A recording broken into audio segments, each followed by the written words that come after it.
लगातार कश्मीर घाटी में हिंसा रुकने का नाम नहीं ले रही है। ये वही कश्मीर है जहां कहा गया था कि 370 धारा हटाने से वहां विकास होगा, आतंकवाद खत्म होगा, लेकिन सच्चाई ये है कि 370 हटा, आतंकवाद नहीं हटा। सच्चाई ये है कि वहां पर एक स्थिर चुनी हुई लोकतांत्रिक सरकार को बर्खास्त कर दिया गया। चुनाव वहां पर राज्य सरकार के नहीं करवाए जा रहे, वहां राष्ट्रपति शासन लगा दिया गया, फिर भी कामयाबी नहीं मिली।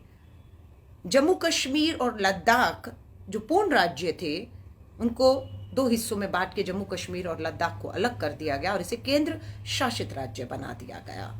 सब कुछ नोटबंदी से लेकर सब कुछ कर लिया गया, लेकिन दुख और चिंता की बात है कि ना हिंसा और ना आतंकवाद और ना केंद्र की मोदी सरकार की नीतियां वहां काम आते हुए दिख रही हैं।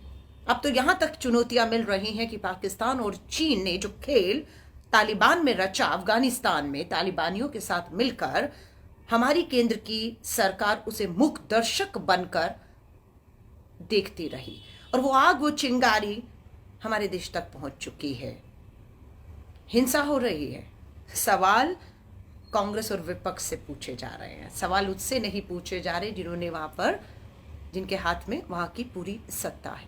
एक चीज आपको साफ कर देना चाहती हूं, ये मेरा नहीं, कश्मीर के, जम्मू कश्मीर के जो डीजीपी पुलिस अधिकारी है उनका बयान है। ध्यान से सुनिए उनके बयान को।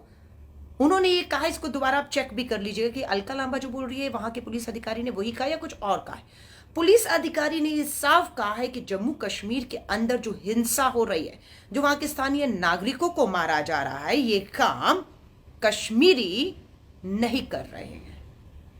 ये कौन कर रहा है? ये तालिबानी, पाकिस्तानी, चीन समर्थित जो आतंकवाद है, ये सब हरकतें वहां से हो रही हैं।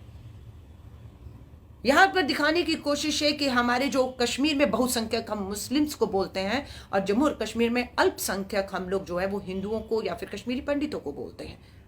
वहां साफ पुलिस अधिकारी ने कहा है कि इसे इस नजरिए से दिखाने की कोशिश की जा रही है कि जम्मू कश्मीर के बहुसंख्यक वहां के अल्पसंख्यकों के ऊपर हमला कर रहे हैं।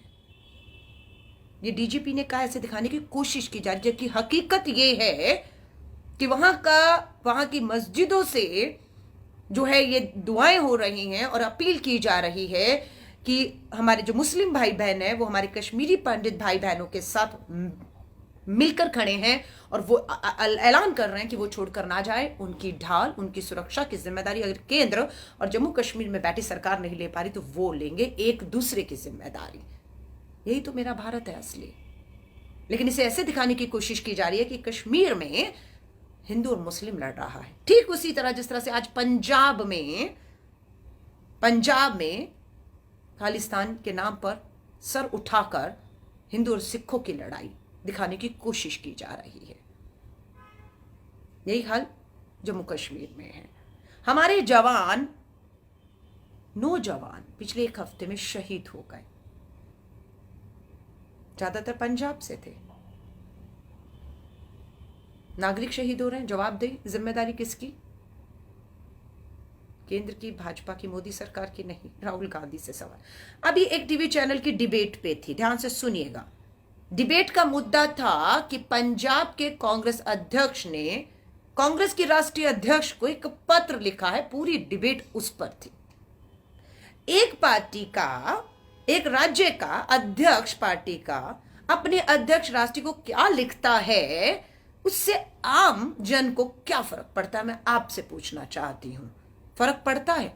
आपको फर्क तब पड़ता है जब आपके राज्य का मुख्यमंत्री, देश के प्रधानमंत्री, गृह मंत्री, रक्षा मंत्री, विदेश मंत्री, वित्त मंत्री जो फैसले लेते हैं, नीतियां बनाते हैं, जो जिंदगियों में बदलाव लाता है, उससे आपको फर्क पड़ता है।